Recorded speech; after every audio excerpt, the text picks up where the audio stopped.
दोस्तों, आप सभी का स्वागत है आपके अपने YouTube चैनल धार्मिक ज्ञान पर।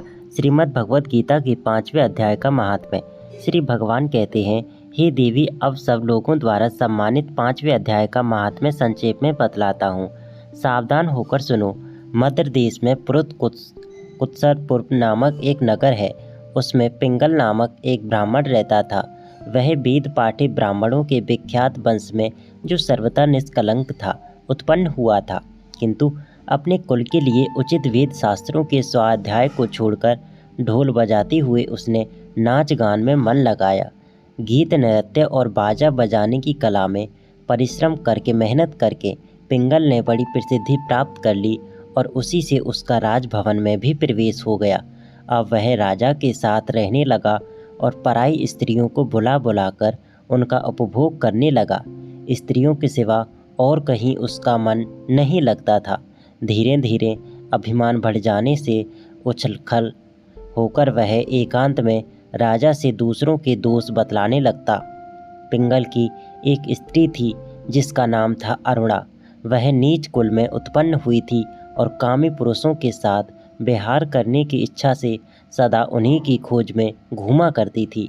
उसने पति को अपने मार्ग का कंटक समझकर एक दिन आधी रात में घर के भीतर ही उसका सिर काटकर मार डाला और उसकी लाश को जमीन में गाड़ दिया। इस प्रकार प्राणों से वियुक्त होने पर वह यमलोक में पहुंचा और भीषण नरकों का उपभोग करके निर्जन वन में गिद्ध हुआ।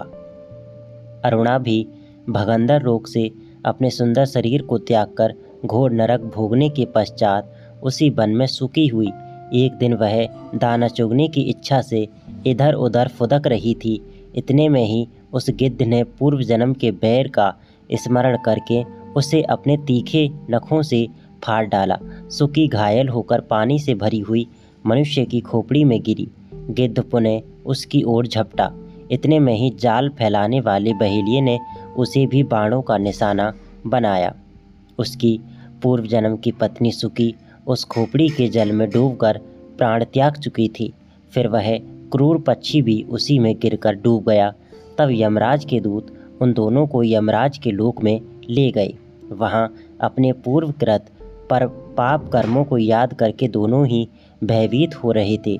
तदंतर यमराज ने जब उनके घृणित कर्मों पर दृष्टिपात किया, तब उन्हें मालूम हुआ कि मृत्यु के समय अकस्मात खोपड़ी के जल में स्नान करने से इन दोनों का पाप नष्ट हो चुका है। तब उन्होंने उन दोनों को मनोवांछित लोक में जाने की आज्ञा दी। यह सुनकर अपने पाप को याद करते हुए वे दोनों बड़े विस्मय में पड़े और पास जाकर धर्मराज के चरणों में प्रणाम करके पूछने लगे, हे भगवान, हम दोनों ने पूर्व जन्म में अत्यंत घृणित पाप का संचय किया है। फिर हमें मनोवांछित लोकों में भेजने का क्या कारण है, बताइए। यमराज ने कहा, गंगा के किनारे वट नामक एक उत्तम ब्रह्मज्ञानी रहते थे। वे एकांत से भी ममता रहित, शांत, विरक्त और किसी से भी द्वेष न रखने वाले थे। प्रतिदिन गीता के 5वें अध्याय का जप करना उनका सदा का नियम था। 5वें अध्याय को श्रवण कर लेने पर महापापी पुरुष भी सनातन ब्रह्म का ज्ञान प्राप्त कर लेता है। उसी पुण्य के प्रभाव से शुद्ध चित्त होकर उन्होंने अपने शरीर का परित्याग किया था। गीता के पाठ से जिनका शरीर निर्मल हो गया था, जो आत्मज्ञान प्राप्त कर चुके थे, उन्हीं महात्मा की खोपड़ी का जल पाकर तुम दोनों पवित्र हो गए हो। अतः अब तुम दोनों मनोवांछित लोकों को जाओ, क्योंकि गीता के 5वें अध्याय के महात्म्य से तुम दोनों शुद्ध हो गए हो।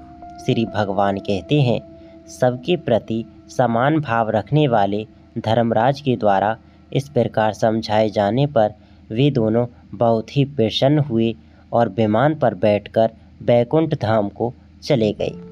दोस्तों, आशा करते हैं कि आपको यह वीडियो पसंद आई होगी। आज की इस वीडियो में हमने आप सभी के लिए श्रीमद् भगवत गीता के 5वें अध्याय का महात्म्य बतलाया है। देखिए आखिरकार भगवत गीता के 5वें अध्याय का अध्ययन करने से, इसके श्लोकों का अध्ययन करने से हमें कौन सा पुण्य प्राप्त होता है। तो तो इसलिए तो कहते हैं कि हर व्यक्ति को गीता का पाठ जरूर करना चाहिए। अगर आपको यह वीडियो पसंद आई हो तो आप हमारे YouTube चैनल धार्मिक ज्ञान को सब्सक्राइब कर सकते हैं और इस वीडियो को लाइक कर सकते हैं। चलिए दोस्तों, मिलते हैं फिर किसी नेक्स्ट वीडियो में।